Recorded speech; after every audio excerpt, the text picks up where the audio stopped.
Flying करते हुए भारत की हुदूद में दाखिल हो गई थी। नसरीन जलील का फ्लाइंग के हवाले से एक दिलचस्प वाकया।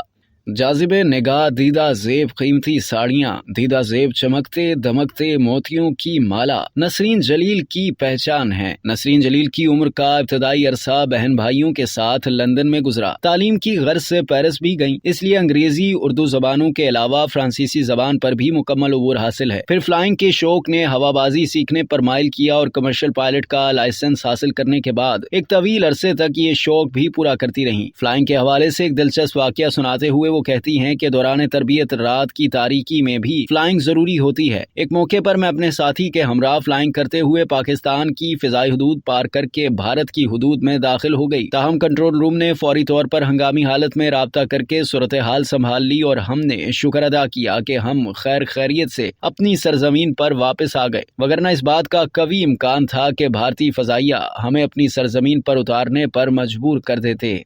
अब तक के लिए इतना ही। मज़ीद जानने के लिए सब्सक्राइब कीजिए डेली जंग यूट्यूब चैनल और लाइक कीजिए डेली जंग फेसबुक पेज।